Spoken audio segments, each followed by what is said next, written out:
here on a nice typical Seattle fall day. The crews out here on our SR99 9-day closure has been working very, very hard. The demolition has gone extremely well. They worked really hard last night to beat the weather front that we see here, and we are poised to reopen SR99 almost 2 days early. The main line, both northbound and southbound, are going to be open by midday tomorrow, Saturday. One exception, we still have some work to do on the southbound off-ramp. So the southbound off-ramp to Atlantic Street, that will reopen at 5 a.m. Monday morning in time for the morning commute. The main line will be open midday on Saturday. I'm very happy with the level of cooperation we received from the public during the 9 days. We know it's been tough. It's a vital corridor for many, many folks. A lot of people responded. They made the right choices for themselves. Traveling was tough, but it was manageable for the most part, and we're really looking forward to giving this very important corridor back to the public 2 days ahead of schedule. So when are you going to make the call on what midday means? What time? We have a little bit of rain going on right now. We do have a little bit of weather-dependent work left. So depending on how this weather front treats us, it'll be either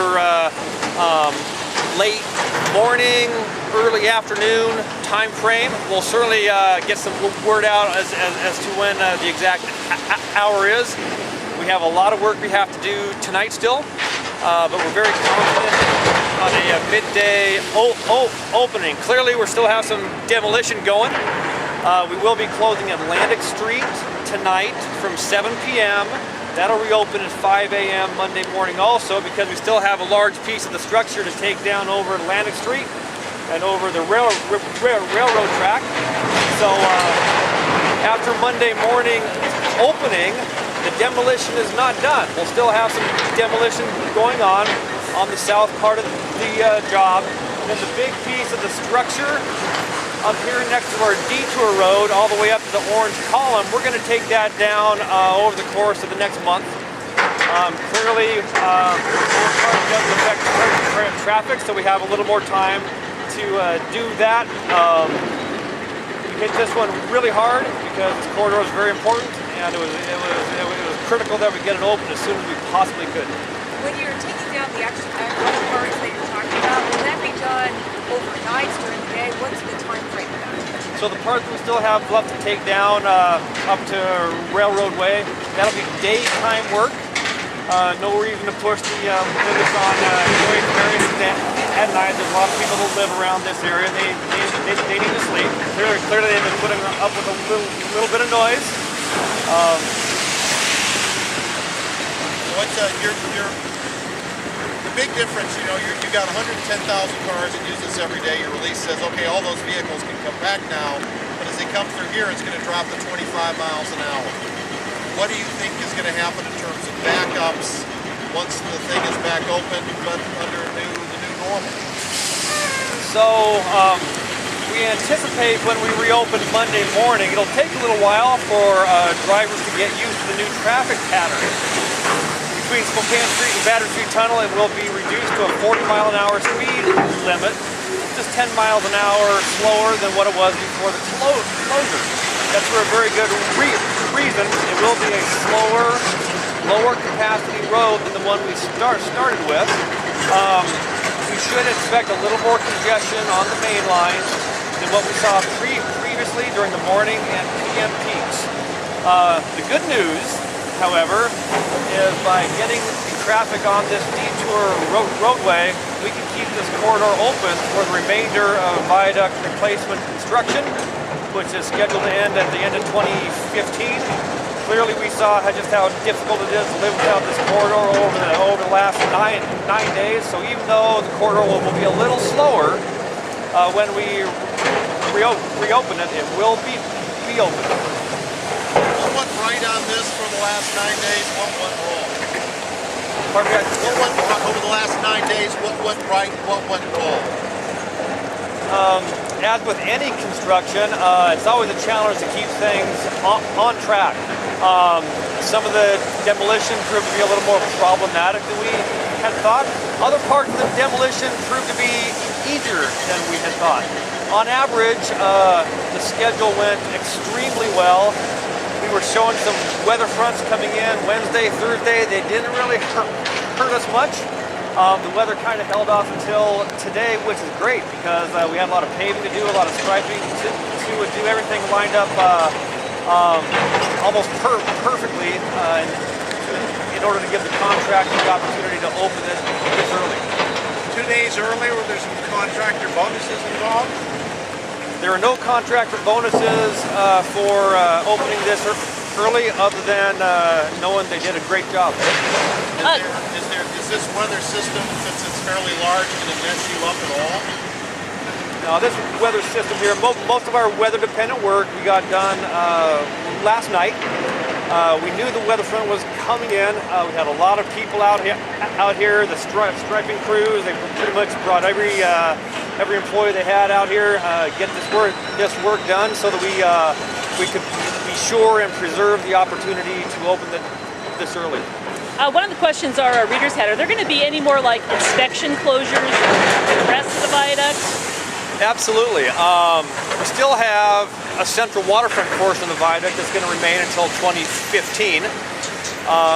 Clearly, that structure still remains a concern from a seismic vulnerability standpoint. We are going to continue our twice yearly inspections on the central waterfront part. Those will be done on the weekends, as they historically have been over the last few years. Do you know when the next one is? Is there one this fall?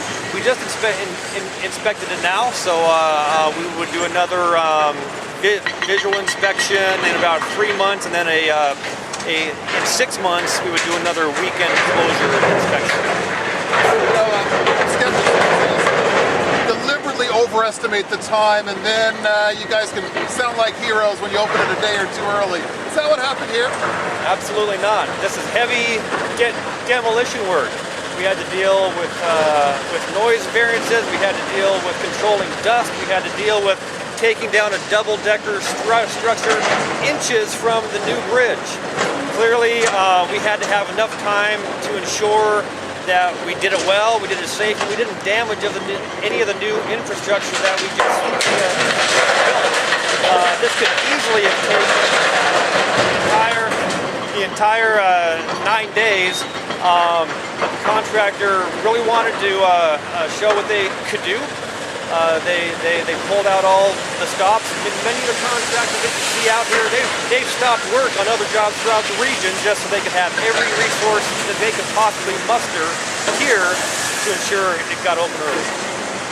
Because the new corridor will be slower than the older corridor, are there adjustments you're making outside the corridor, outside 5 or other places to help accommodate some of the traffic that still might want to go that way? Yeah, so prior to the 9-day closure, we had invested quite a bit of money with our partner agencies throughout the entire Puget Sound area for measures to help traffic move during construction. That wasn't necessarily focused just at this 9-day period. Many of those improvements are going to prove beneficial to handling any other congestion in the corridor throughout the remainder of construction. Clearly, over the 9 days, we learned a lot. We learned a lot about what people can do. We learned a lot about how information is distributed and how people can get that information. So clearly we're going to use that. We're going to enhance the systems that we already have in place. And we want to be sure that we do a very good job of managing any construction-related congestion through the rest of the project.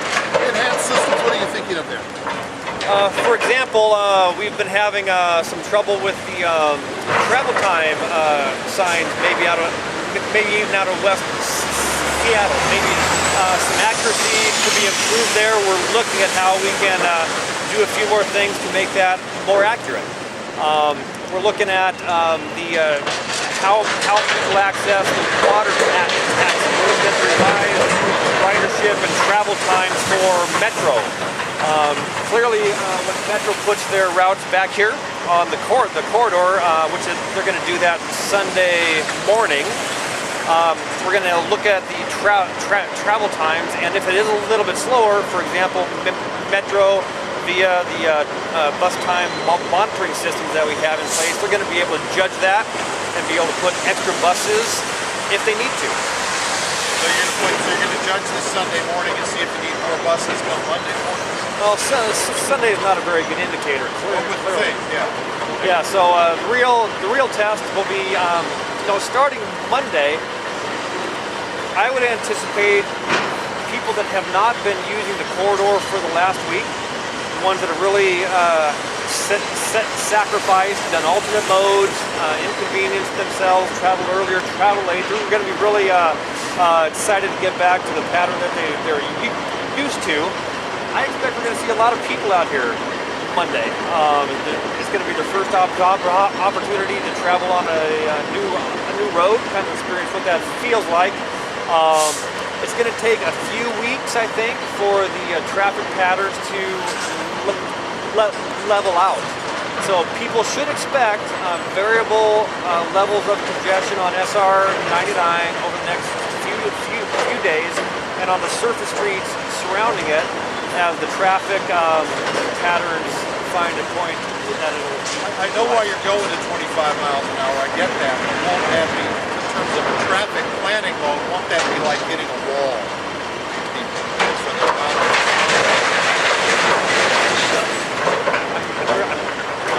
Sorry. I know why you're going to 25 miles an hour in this stretch. But won't that, from a traffic management point of view, be like hitting a wall? Absolutely not. It's just like any of the slower part of the corridor itself. The speed limit is 40. We're signing the bypass here for 25 because that is a reasonable, safe speed to travel that section in. The geometry of the bypass is going to look and drive much like the Battery Street Tunnel does. It will be slower. So if we typically coming out of, I don't want to get down into too much weeds here, but coming out of West Seattle, before the closure, there's been kind of a bottleneck point down at the Spokane Street Bridge. Okay, since we're going to have a 25 mile an hour posted advisory restriction up here, and it's going to be some curves that people aren't familiar with, realistically, when people come through here Monday morning, they're going to see that's where the backup starts. Clearly, there's going to be an advantage to continue to ride transit for those that can. There are bus-only lanes on northbound SR 99, and I believe that come Monday morning, people will see that those are going to be even more of an advantage for transit after the closure than they have been beforehand. So one of the things people should know is they may see some of the very same congestion on Monday that they've seen through this week. So people should know that this is a new road. Anytime people are adjusting to a new road, it's going to take them a little bit of time to get up to speed on how to best travel that corridor or any other parallel corridors. Clearly, a lot of people have made adjustments over this last week. Some of those folks are going to continue with those adjustments.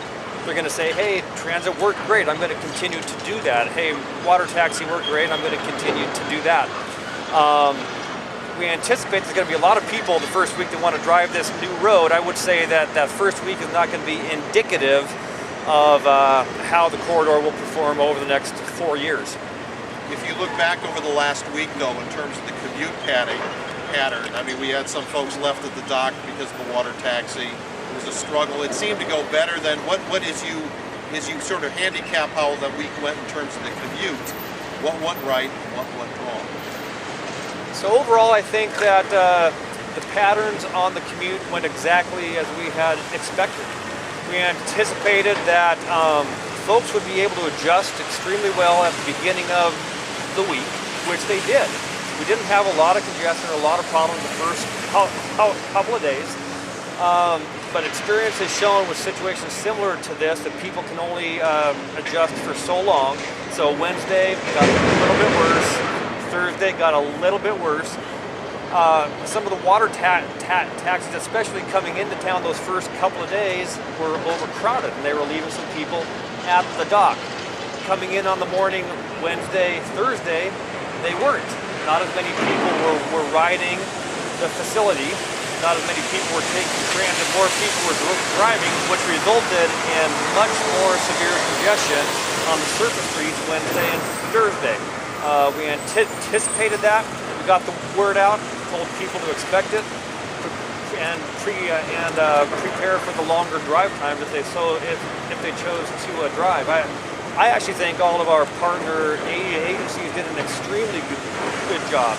Metro had standby buses to put into the bus queues to make up for any delays in the system. They gave the drivers all the tools they needed to pick their best routes. And personally, I rode transit several times, and the drivers were extremely well informed. I think Metro did an awesome job. I think SDOT did an awesome job of managing the traffic signals, and with SPD.